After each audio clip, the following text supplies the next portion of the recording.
namanya pertanyaan dari Pak Ginting, Pak Erik sampai bisa konsisten butuh berapa lama? Kalau tentang butuh berapa lama durasinya itu tiap orang itu berbeda-beda ya. Kalau ini saya cerita hanya dari saya sendiri untuk konsisten itu sekitaran hampir 3 tahun, 2 tahun lebih, 2 tahun lebih. Awal mula saya trading itu di tahun 2019. Awalnya saya pakai, saya cerita dikit dulu ya sebelum saya bisa sampai tahapan begini. Tahun 2019 itu saya masih pakai namanya trading itu dari via IA atau robot. Kalau untuk dari bisnis trading itu sudah lama, di tahun 2008, 2009 udah tahu. Cuma saya nggak begitu gelutin atau saya nggak begitu fokus banget. Saya tahunya dari adik saya sendiri, karena adik saya saat itu di tahun 2008 atau 2009 seingat saya itu dia kerjanya di pialang lokal di sini. Jadi saya tahu. Lalu saya mulai di bisnis trading ini awalnya pakai robot ya, pakai robot. Saya beli apa namanya robot, lalu di modal deponya karena saya orangnya agak mau backtest dulu, istilahnya mau mencoba sebelum saya invest lebih banyak modal. Saya lebih ke ini, modalnya saya kecil waktu itu kalau nggak salah 500.000 dengan akun sen, menggunakan salah satu broker ya yang bisa ada akun sen. Lalu saya beli IA-nya itu sekitaran 1 juta lebih tuh, 1 juta lebih. Lalu saya pakai sekitaran 3 bulan ya, 3 bulan. Saya perhatiin kok resikonya kok besar, tetapi profitnya kok sedikit. Lalu di tahun 2019 saya coba cari tahu lagi gimana sih caranya bisa trading manual. Awal mula saya belajar trading itu yaitu dari YouTube. Belajarnya dari YouTube dari ini, YouTube-nya Trading with Learner. Orang Singapura yang mengajarkan dengan analisa teknikal. Kebanyakan dia fokusnya ke saham. Dia pakainya tekniknya price action. Jadi di situ makanya melatih saya, analisa saya untuk menggunakan price action sampai saat ini. Lalu saya sempat ikutin kelas ya, kelas berbayar ada di tahun 2020. Awalnya saya mau masuk kelas itu karena saya lihat, karena saya perlu namanya bimbingan dari seorang guru ya. Lalu saya akhir tahun 2019 sudah tahu sebenarnya kelas berbayar tersebut atau kelas mentorship ya. Jadi di situ saya nanya-nanya senilai, saya nggak mau bilang berapa ya harganya, senilai sekian. Lalu saya rasa harga sekian itu kok merasa mahal banget. Ya udah saya pending dulu. Lalu saya belajar atau tidak, belajar dari YouTube yaitu Trading with Learner. Di situ saya belajar. Lalu semakin hari kok semakin nggak ini, maksudnya agak kebingungan, nggak efektif. Lalu di situ saya tanya lagi yang kelas tadi. Lalu rupanya biaya masuknya udah lebih mahal dari yang saya tanya pertama. Misalnya di tahun 2000, akhir 2019, misalnya 500.000. Di tahun 2020 bukan 500.000 lagi, udah 2, 3, 4, atau 5 juta. Jadi menurut saya sangat mahal ya, sangat mahal waktu itu. Karena saya ada niat mau belajar, ya udah saya tabung langsung saya bayar masuk kelas di tahun 2020. Di tahun 2020 itu karena saya udah berbayar, modal saya udah habis, ya udah saya tabung dulu. Saya masih belajar pakai namanya akun demo di tahun 2020. Lalu berjalannya waktu di akhir tahun 2020 saya ada sedikit nabung ya. Modalnya kalau nggak salah sekitaran 5 atau 6 juta. Saya pakai modalnya itu saya depokan, dapatnya sekitaran 300, saya ingat $388. Karena saya di kelas tersebut saya udah dapat namanya perhitungan risiko 1%, 0,5%. Ya udah saya pakai modal tersebut $388 itu berjalan sekitaran 3 bulan aja habis, bukan habis semua ya.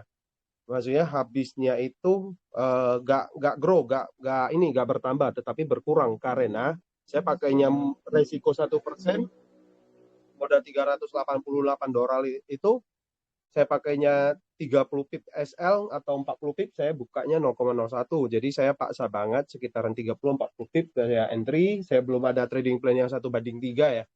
Lalu saya masih pakai 1:2. Di situ saya seringnya kena banyakan kena stop loss dulu baru ke TP. Jadi artinya analisa saya benar, cuma masalahnya kena stop loss duluan. Di situ saya sempat down. Jadi dari cerita saya tadi, kalau dalam trading itu setiap orang itu pasti ada namanya ini down. Jadi saya ada down waktu itu pertama, down itu, lalu saya cari tahu. Waktu itu saya belum ada namanya tahapan jurnal. Jadi saya hanya mengingat, ya udah saya cari tahu, lupanya saya salahnya di ini, di apa namanya, margin saya atau di balance saya. Ya udah saya nabung lagi, nabung sambil melatih. Waktu itu di tahun 2020, 2021, 2021 awal itu menabung di pertengahan atau di bulan 4 atau bulan 5 kalau nggak salah seingat saya. Modal saya udah siap saya tabung, saya upgrade ya ke modal 1.000. Di situ saya baru mulai bisa profit, ada kadangkala loss. Kadangkala ada loss. Jadi dia sempat 1.000 jadi $1.200, pernah turun sampai 1.100, lalu sempat turun lagi ke 900. Karena saya nggak pernah di WD ya, waktu itu nggak pernah di WD, saya fokusnya hanya proses. Ya udah sampai sekarang ke 1.100, 1.200 sampai sekarang. Jadi karena saya udah sambil berlatih 1 tahunan, lalu saya udah ketemu ya analisa saya yang udah lebih bagus. Jadi semakin hari semakin stop loss-nya bisa semakin dekat, TP-nya juga semakin jauh. Ya udah saya nabung lagi, ditabung lagi, maksudnya dikembangin upgrade balance saya. Lalu saya kembangin lagi namanya psikologis trading saya. Saya gimana sih caranya saya bisa buka? Waktu itu kan modalnya anggaplah 1.000 ya. 1.000 itu saya bisa bukanya sekitaran 0,02, 0,03.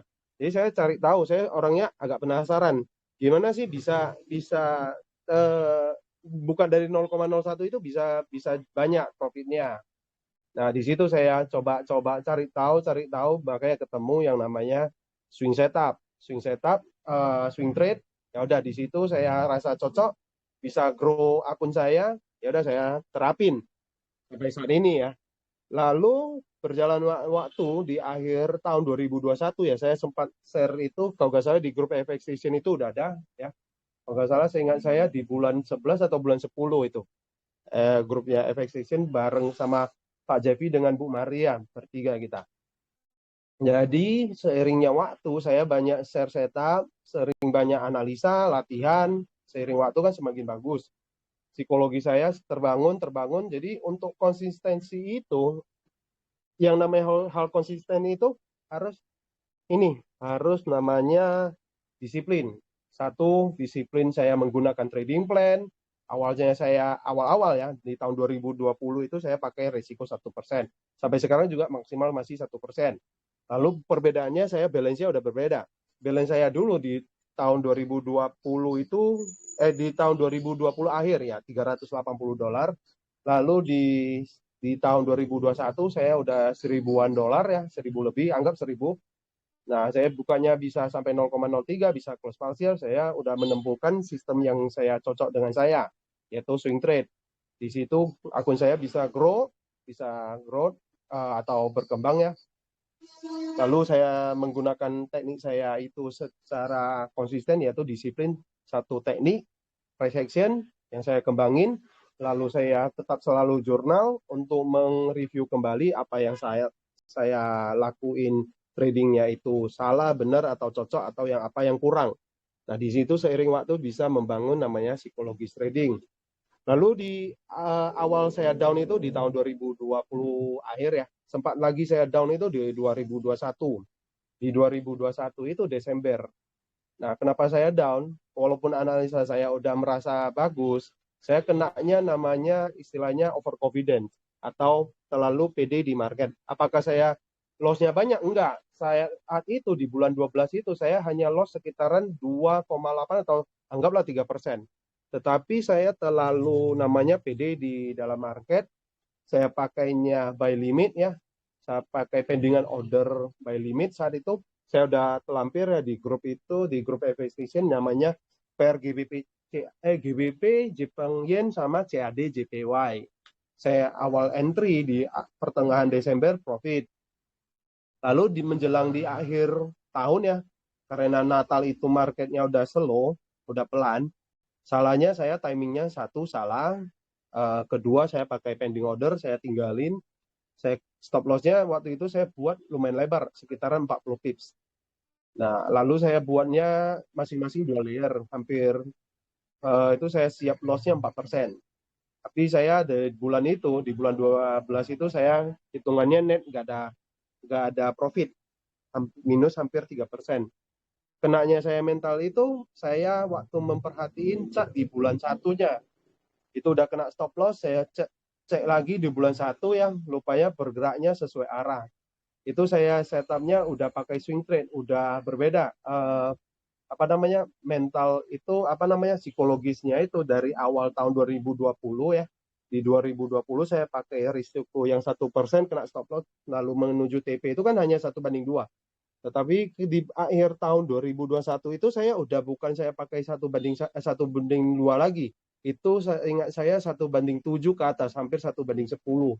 Jadi waktu itu saya bengong, saya liatin di market itu, rupanya saya salahnya dipakai pendingan order. Di sini bukan tanda kutip saya ini ya, bukan sistem pending order itu nggak bagus ya. Saya hanya waktu itu lagi mencoba-coba, lagi trial and error. Harusnya saya salahnya itu harusnya saya sesuai dengan entry instan aja. Itu lebih bagus menurut saya. Jadi sampai saat ini juga saya masih terapin yang namanya entry instan. Lalu saya down di akhir 2021 ya. Di akhir Desember 2021 namanya kita, kalau orang-orang itu kan pada liburan tuh, anak-anak pada sekolah udah libur ya. Ada rencana untuk bawa keluarga untuk jalan-jalan. Target saya, rencana saya trading itu masuknya bisa profit ya. Jadi istilahnya ada sedikit untuk, maaf suara saya kalau agak berisik ya. Ini masih di toko. Jadi waktu itu kena saya down minus 3% dan juga udah holiday ya, udah liburan. Saya ya udah saya vakum trade selama hampir 3 bulan. Di bulan satu saya lihat chart, ini udah gak ini, ya udah saya sebagai penonton aja. Di GBP Jepang Yen itu sama CAD JPY itu kenaikannya lumayan tinggi, udah mengarah ke TP. Lalu saya sempat istirahat selama 2 bulan. Saya agak memperhatiin chart, nggak memperhatiin komunitas. Saya hanya, ya saya lakuin apa yang saya suka aja. Saya nggak lihat trading view, nggak lihat pokoknya di MetaTrader di HP ataupun yang semua segala macam tentang trading saya nggak dibuka. Saat itu saya hanya istirahat. Apakah saya mempelajari? Enggak. Saya mempelajari teknik saya enggak. Karena kalau untuk mempelajari teknik itu kan pasti kita otomatis secara tidak langsung melihat chart lagi. Jadi saya sama sekali vakum 2 bulan. Dan juga karena saya ini Tionghoa ya, di bulan 2 itu kan ada Imlek ya, Imlek. Jadi bulan 1 itu udah mulai sibuk, namanya persiapan Imlek. Ya udah, jadi juga banyak kegiatan. Di situ juga memang pas waktunya udah menjelang Imlek, ya udah saya nggak trading, udah Imlek, habis Imlek di, kalau nggak salah belum Imlek awal bulan Februari itu. Lalu apakah saya trading lagi di bulan 2? Belum, saya masih mau istirahat waktu itu. Jadi saya benar-benar istirahat selama 2 bulan. Lalu saya mulai trading kembali yaitu di bulan 3. Di bulan 3 saya udah main apa namanya, pikiran saya udah bersih, udah jernih, nggak kepikiran lagi yang namanya minus 3% yang di bulan 12 itu. Soalnya udah fresh, ya udah saya trading lagi. Saya seingat saya yang pair yang saya trade itu di bulan 3 itu kalau nggak salah di pair Euro USD. Itu on point, semua target, semua setup saya sesuai. Saya kena BOP, walaupun kena BOP, saya ambil counter trendnya 2 kali, kena BOP ya 2 kali, 1 kena TP, saya sell lagi ikut swing trade-nya. TP, lalu saya tadi ada terlampir ya yang namanya kalau nggak salah CADJPY ya, yang sekitaran 40 pip mendekati TP. Kurang lebih seperti itu di bulan 12 setup saya. Jadi dapat risk to reward yang 1:10 atau berapa saya lupa. Nah, di 2 tahun terakhir itu, seiring waktu, saya perhatiin RR saya udah semakin bagus. Jadi seiring waktu, saya kembangin lagi, saya latih lagi. Lupanya saya di bulan 12, saya salahnya apa, saya udah tahu. Ya udah, itu semua saya anggap sebagai pengalaman. Jadi balik lagi, untuk waktu saya sekitaran, untuk konsisten itu perlu sekitaran, kalau anggap di bulan tahun 2019 ya, ini udah 2022, sekitaran 3 tahun. Jadi kalau setiap orang itu berbeda-beda ya. Hanya yang penting semangat untuk belajar, jangan terlalu fokus untuk profitnya ya. Saya di tahun 2020 sama sekali nggak ada WD, 2020 2021 saya juga nggak ada WD ya. Saya mulai WD itu akhir tahun 2021. Saya mulai WD sedikit-sedikit, nah, lalu sampai saat ini ya akun saya bisa grow. Itu aja Pak Gintingnya nggak ada. Jadi saya ada record ya ini. Jadi untuk caranya gimana?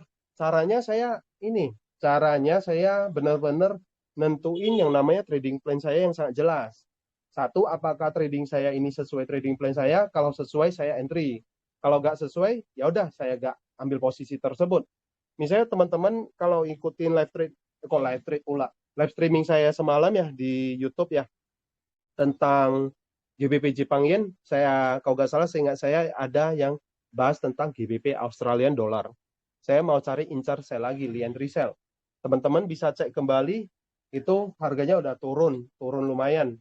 Apakah saya nyesal untuk tidak ngesel? Nggak, karena memang saat itu saya perhatiin semalam nggak ada konfirmasi yang jelas. Jadi artinya tidak sesuai dengan trading plan saya. Jadi kalaupun nggak sesuai ya udah nggak trade. Anggapan saya nggak ada rezekinya aja itu. Jadi sekian aja kalau waktu dan cara saya untuk konsisten dalam bisnis trading ini. Jadi trading plan sangat penting ya, trading plan yang sangat jelas, sangat bisa teman-teman bisa ikutin, boleh tertulis ataupun bisa juga ikutin yang punya saya juga boleh.